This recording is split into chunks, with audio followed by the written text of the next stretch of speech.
E aí, pessoal, tudo bem? Um prazer estar com vocês aqui na Conecta, essa feira virtual. Bom, antes de qualquer coisa, você que não me conhece, eu quero fazer uma apresentação rápida sobre mim, falar rapidinho aqui sobre mim, só para a gente poder ter um pouco mais de proximidade antes de seguir com o assunto. Eu sou carioca, sou aqui do Rio, produtor musical, músico, sou filho de diretor de TV, então por isso a minha ligação com o audiovisual. Hoje eu tenho a minha produtora junto com minha esposa, eu edito vídeos, dirijo clipes, enfim, a gente faz muita coisa relacionada à música, é muito legal.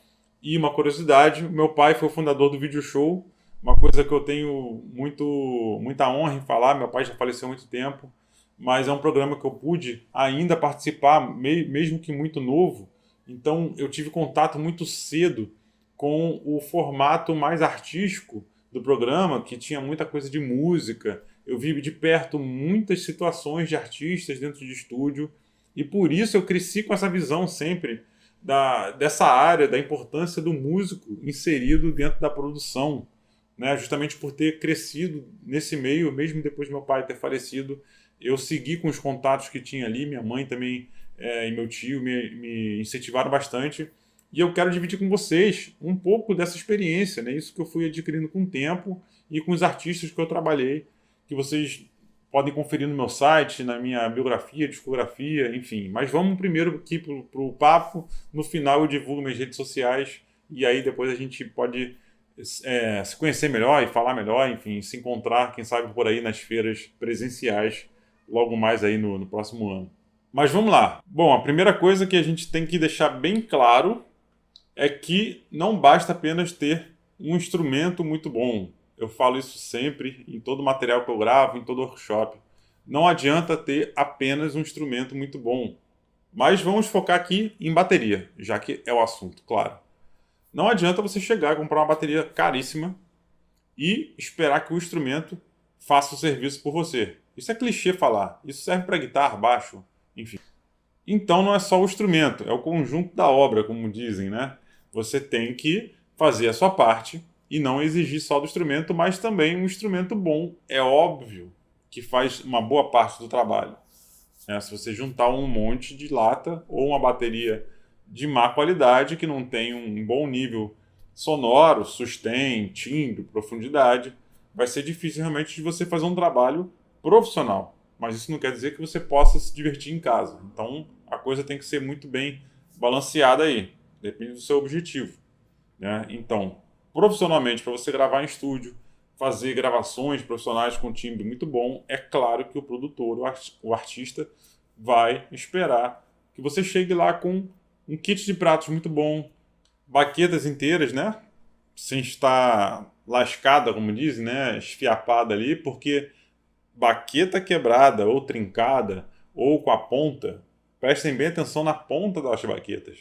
Quando aquele arredondado começa a sair, as lascas e ficar quadradinho, o timbre começa a mudar no prato. Isso aí nem todo mundo fica ligado. A baqueta vem de fábrica polida, com a ponta ou de gota, ou a ponta redondinha, enfim, tem vários tipos de ponta, inclusive de nylon. Mas falando de madeira, que a grande maioria usa, quando ela começa a lascar a ponta, muda o timbre do prato. A madeira vai ficando mais fofa, digamos assim, né? Ela vai ficando com menos densidade e aí o timbre vai mudando. Ou seja, você basicamente vai ter perda de agudos no prato. O ping tão desejado de condução ali vai começando a cair. E se a baqueta estiver trincada ou muito usada já, ela tende a ficar flexível. Então, você pode nem perceber no momento, mas você vai perdendo também timbre. O punch da bateria vai perdendo. Na hora que você golpeia o tambor ou prato, não visivelmente, mas acontece. A baqueta, ela vai e volta, né? Então, ela absorve o impacto. Você não consegue tirar o timbre que você está desejando e isso afeta a sua performance também. Da mesma forma, peles. Se você for gravar no estúdio, o estúdio te informa antes se a bateria está com as peles novinhas, enfim. Só que você tem que saber escolher as peles que você quer usar para chegar no timbre que você quer. E isso não se trata só estúdio. Eu falei aqui de estúdio porque, como ele vai prestar o serviço, o estúdio, a empresa vai prestar esse serviço, você pode dar um WhatsApp ali antes e perguntar se está tudo inteirinho, porque a pele gasta também fica com um timbre diferente da pele nova, óbvio. É igual corda de guitarra, corda de violão, de baixo. Mas enfim, não só falando de trabalho profissional, falando de produção em casa, como eu falei que ia falar aqui, mesma coisa. Você vai fazer um drum video, vai botar no seu Instagram, nas suas redes sociais. Fica bem feio você postar com as peles velhas, a baqueta quebrada, lascada, o prato rachado. Enfim, eu sei que muitos têm dificuldade de manter o equipamento inteiro. Realmente é muito caro, principalmente aqui no Brasil é muito caro. Mas vale até você conseguir emprestado ou, enfim, tem até umas dicas no YouTube de como dar uma limpezinha na pele ali sem danificar, tirar aquelas manchas que ficam por causa de fita. Inclusive, no vídeo da mentoria, e aqui eu vou repetir, não usa fita, não precisa botar silver tape, fita crepe na pele, porque vai danificar, vai deixar cola, vai começar a ficar sujo e é pouco eficaz também. É legal você usar um abafadorzinho ou pega uma pele velha, recorta aquele anel, sabe aquela pele sua velha que está furada no meio? Pega um estilete com cuidado, recorta e faz um anel, abafador. É muito mais legal. Aí sim, você bota uma tirinha de fita ou compra uma geleiazinha, aqueles retangularzinhos, sabe? Azul, vermelho, de várias marcas, enfim. É bem legal também. E tem os que eu uso, sem querer fazer um merchan, mas da Feel Good Pads, que são os anéis de borracha. Esses aí eu acho fantásticos. Procurem saber depois que são bem legais. São bem legais esses anéis também. E isso tudo já deixa a fita de lado. Então, é uma dica que eu deixo aqui, tanto profissional para estúdio, quanto em casa para fazer os seus drum vídeos e gravações, etc. Enfim, o assunto é muito amplo. Com certeza, se a gente estivesse aqui pessoalmente, trocando uma ideia, vocês fazendo perguntas, ia ser ainda mais. Mas eu vou tentar ser bem, como eu posso dizer, bem variado aqui em situações, porque eu penso não só, como eu venho falando, em quem tem condição de ter equipamento bom, em quem só grava em estúdio ou em quem só grava em casa. Eu quero falar sobre produção no modo geral. E eu entendo que nesse momento, todos os músicos de todos os níveis, eu vejo pelas lives que eu faço semanalmente no Instagram, que tem músicos iniciantes que estão fazendo postagens frequentes de conteúdo de bateria e músicos profissionais ainda mais, fazendo live, fazendo shows online, né? Então todo mundo está com esse mesmo foco. Eu vou tentar manter esse foco aqui, que é a produção audiovisual da bateria, digamos assim. Falei de cuidado com os equipamentos, né, que é bem importante, mas vamos lá. Eu quero tocar no assunto aqui que é a acústica versus o equipamento. Você que quer produzir os seus vídeos, as suas gravações em casa, no seu apartamento, enfim, até no seu home studio que está montando, a primeira coisa é saber que não basta apenas colar caixa de ovo ou espuma pelas paredes e que vai ficar legal. Bom, pode ajudar em primeiro momento, porque realmente um quarto vazio, você entrar num quarto vazio, montar sua bateria, dificilmente vai ficar bacana, dificilmente. Por quê? A tendência em um ambiente de paredes lisas, duras, reflexivas, chão, teto, tudo igual, sem nenhum tipo de superfície irregular, já tende a rebater demais e muitas ondas estacionárias, que são, se você pensar visualmente no som, numa quina da parede, ele entra, rebate e fica ali, ó, onda estacionária. É o que acontece quando você entra num apartamento, numa casa vazia que está pintando, aí você fala e fica dando, parece uma microfonia, você fica até olhando procurando onde é que está a microfonia, e alguém já passou por isso. Essas são as ondas estacionárias.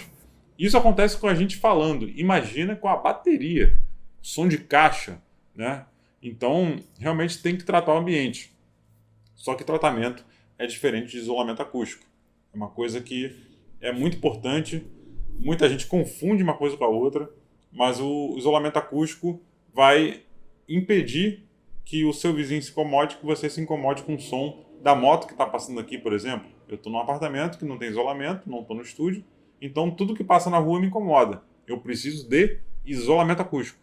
Agora, o som que está aqui dentro, se tivesse com muito eco, eu precisaria de tratamento acústico. E por que eu falei de caixa de ovo e espuma? Não que seja ruim. Caixa de ovo realmente vamos deixar para lá. Agora, espuma, tem que ver primeiro se tem o certificado anti-chama, porque espuma é perigoso de trabalhar e nem sempre vai cortar a frequência que você quer. Esse é um ponto. Você vai gastar muito dinheiro para encher de espuma e você pode simplesmente acabar com o som da sua bateria, porque ela vai absorver as frequências. Se você estiver gravando, por exemplo, quero gravar um vídeo e o som de bumbo bem pesado. Dependendo do que você colocar de espuma, ela pode matar os graves da sala. Entende? Assim como o som dos tambores, dos tons mais agudos, que precisam de mais ressonância no ambiente, podem simplesmente secar. E aí fica aquela falsa impressão de que a bateria é ruim. Aliás, o que acontece muito de um baterista ter uma primeira impressão de uma bateria em um ambiente que está com um tratamento acústico errado. Olha que situação. Você vai visitar um estúdio, tem uma bateria de uma marca que você conhecia, mas nunca tocou. Chega lá, testa os tons, está sem som. Muitas vezes porque o ambiente está com o tratamento errado, está matando demais, está cortando a frequência que os tambores precisavam. Então o tratamento acústico é muito importante para o som do instrumento, o som da bateria.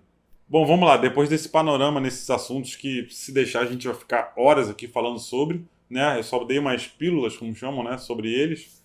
Eu quero entrar no principal, que é sobre microfonação, placa de som, né, interface, enfim. Esse aí é o assunto que as pessoas mais me perguntam nas redes sociais. Como gravar a bateria bem com pouco recurso. Acho que o tema poderia ter sido isso. Como gravar bem bateria com pouco recurso. Bom, é até difícil citar porque são muitas opções, né? Muitos modelos de microfone, de placas de som, de interface de áudio. Então, você tem que pesar primeiro o quanto você está disposto a investir nisso e dividir de uma forma correta. Isso aí é o mais importante. Porque muitas vezes você pode comprar um microfone muito bom, uma interface já com os prés não tão legais assim, com um número de entradas limitadas, enfim. E aí gastar também muito na bateria e esquecer de investir na acústica do quarto. Olha só quanta coisa. Então você tem que realmente fazer um planejamento. Isso aí eu acho que em qualquer área da vida é realmente indicado você planejar. Você parar e falar, eu posso gastar tanto, então eu vou dividir aqui as prioridades. Né? Como eu falei, não adianta uma bateria muito boa sem o tratamento acústico, se o teu caso é tocar em casa. Então vamos lá, por que não começar com a acústica do lugar, você reservar realmente fazer uma boa acústica, porque por experiência própria, né, já desde mais novo tentando fazer estúdio em casa, é muito caro e muito frustrante você fazer um primeiro projeto, injetar um dinheiro nesse projeto, por mais barato que seja, depois você ter que remover tudo daqui a um tempo, daqui a uns meses, e refazer e gastar de novo. Então é muito desgastante. Então a primeira dica é você fazer de vez o seu projeto. Você realmente dá uma apertada ali, mas começar com um projeto legal. Nem que você faça uma fase por vez. Né? Você primeiro faça um bom isolamento, espera um pouco, deixa respirar, retomar as energias financeiras, aí vem com o acabamento desse isolamento, né, que você tem que realmente cuidar de tudo, da parte da estrutura, não deixar nenhuma fresta, botar um ar-condicionado split, porque, olha aí, ar-condicionado de janela, ele tem a passagem de ar linear, então aonde passa ar, passa som. Assim como se você deixar qualquer fresta, a porta da sua casa, se tiver uma fresta muito grande no piso, passa ar, passa som. Por isso que no isolamento a gente usa silicone na hora de vedar, né? As chapas de madeira são colocadas, parafusadas, feito todo o trabalho, e antes do acabamento, tudo que é fresta é vedado com silicone ou qualquer outro tipo de material que seja impermeável e isolante, né? De uma forma que não passe, não crie bolha e não passe ar. Aí sim você parte para o acabamento, mas nesse caso já acho que o acabamento pode ficar mais para depois. Você fez o isolamento, dá uma tratada ali na acústica, nem que você coloque só umas placas de absorção para poder corrigir o ambiente. E aí você parte para a segunda divisão, no sentido bom da palavra, né, da segunda divisão, que é você vai dividir entre o instrumento e o equipamento de captação, porque você já está com a sala feita. Então, o instrumento e o equipamento de captação, que seria basicamente o computador, interface de áudio e os microfones, de uma forma bem simples. Não estou falando nem de periféricos, nem de compressores, esse tipo de coisa. Vamos considerar tudo isso como plugin virtual, né, que é mais acessível. E aí tudo bem, se você já tem uma bateria boa, você não vai precisar investir. Lembrando que prato é muito importante. O som de prato é muito importante, mais do que os tambores. Você precisa ter pratos bons, porque você consegue até manipular o som dos tambores. na mixagem, na edição, mas de prato é muito difícil de manipular. Então é legal você ter um bom kit. Então já está aí, na hora de pesar o investimento, né? Comece pelos pratos. Os pratos têm que ser realmente de um alto nível. O tambor você pode até substituir com replacement. Isso aí é muito usado. Já vi até casos que usou uma bateria muito boa, assim, top de linha, e fez replace depois, por algum motivo. De repente na mix, na equalização, não chegou onde queria. Replacement. Se você não sabe o que é a substituição por meio digital do timbre, do som que foi gravado. Né? Você pode até gravar uma palma. Você pode gravar uma palma se quiser e depois ir lá usar só o pico do áudio das palmas e substituir por um som de qualquer outra coisa. Isso é replacement. Então, legal. Já tem essa medida aí, digamos assim, entre prato e tambores. Né? Não esqueça, aqui, ó, não esqueça do banco. Eu mesmo tive um problema de coluna e banco é muito importante. Então, se você está sentindo dores nas costas e não tem um banco muito bom, pode acreditar que o seu banquinho aí, que eu chamo de banco do samba, que você senta em cima, começa a tocar e começa a sambar, é o culpado de você estar sentindo dores e uma postura errada. Então, procure um fisioterapeuta e compre um bom banco. Então, dentro dessa balança aí de pratos, tambores, você tem que colocar um bom banco, um bom pedal. E aí vai. Como eu estou falando, cara, é muito amplo. Né? Eu já vou convidar vocês aqui, ó. Eu vou deixar no final, deve ter aqui também na descrição, as minhas redes sociais, meu contato, que aí a gente pode ir mais a fundo no assunto, mas também a minha mentoria que vai ser lançada vai falar sobre tudo isso de uma forma bem minuciosa. Bom, então como eu falei da mentoria, eu vou mostrar aqui um pedacinho, rapidinho, para vocês terem uma noção do que foi produzido. E no final aqui desse nosso papo, eu deixo meus contatos, e aí vocês ficam ligados nas minhas redes sociais, quando for lançado, é só conferir, beleza? Um exemplo particular aqui meu. Eu toco mais contido, eu não sou um baterista brutal, de descer braço com muita força. Eu admiro bastante isso, mas não é o meu estilo. Então, um prato para mim não pode ser um prato super pesado, mais grosso, power crash. Por quê? Se eu aplicar uma força abaixo do que o prato foi projetado para receber, ele vai ressonar de uma forma diferente.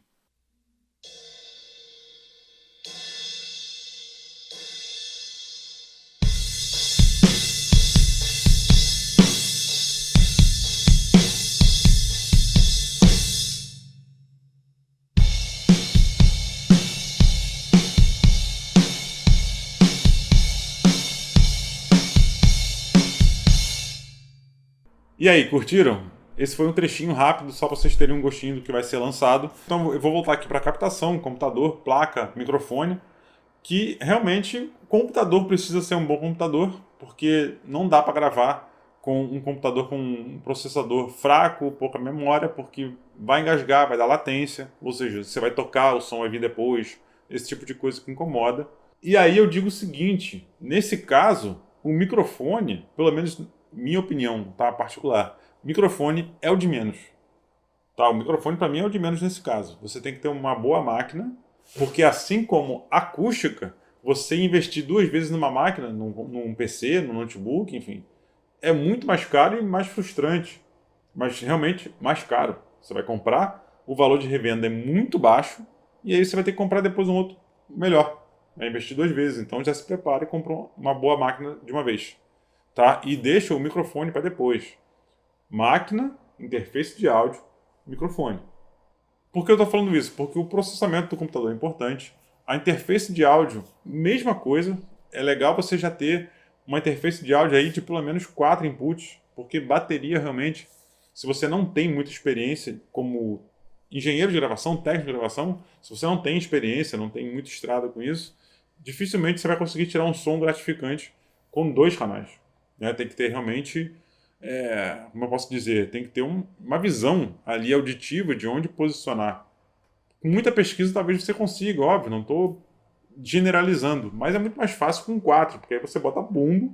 Você ter um microfone para bumbo é muito importante, porque ele já define o kick, você bota num bumbo, pode botar um na caixa, mas dependendo da sala, a caixa já sobra por todos os outros microfones. Você pode botar um no bumbo e na caixa simplesmente para poder fazer um replacement e os outros 2 de overall, ou então botar de ambiência pegando o geral. Então 4 inputs já ajuda muito e a diferença de valor de uma placa de 2 para 4 nem sempre tão grande, então dá para você ir nessa. E aí, qualidade do microfone, você pode comprar um kit. Esses kits já vêm prontos de bateria, não precisa ser nada exuberante, porque realmente a diferença nesse propósito de gravar em casa ou de fazer uma pré-produção, nesse quesito, não vai fazer tanta diferença. E cá entre nós, se você for gravar em estúdio, o estúdio já tem os microfones, né? Então, seria a mesma coisa. É uma analogia que eu faço aqui com as bandas que eu via há alguns anos atrás comprando sistema de som. Eu ficava um pouco encucado com isso, assim, né? Tô fazendo aqui um parênteses. Uma banda de médio porte, underground, não é uma banda mainstream que está indo para a estrada com o próprio equipamento. Estou falando de banda que formou, começou a fazer um pequeno público ali na cidade e comprava sistema de som. Eu vi muito isso, comprando PA, mesa própria e tal. Cara, sempre a mesma coisa que acontecia.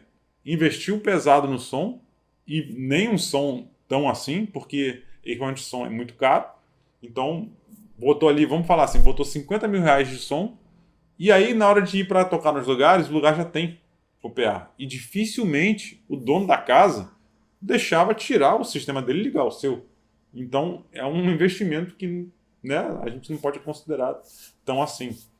Enfim, voltando. Falei disso por causa dos microfones, né? Se você for usar simplesmente para esses propósitos que a gente conversou aqui, gravar em casa, fazer vídeo e tal, pode comprar um kitzinho médio porte que não vai ser caro e vai dar conta legal. Vai dar conta legal. Beleza? Tudo certo até aqui? É muita coisa para falar, eu fico até empolgado, vou me estendendo. Se deixar, a gente fica muito tempo aqui, mas eu não quero realmente fazer um vídeo muito longo, uma palestra cansativa.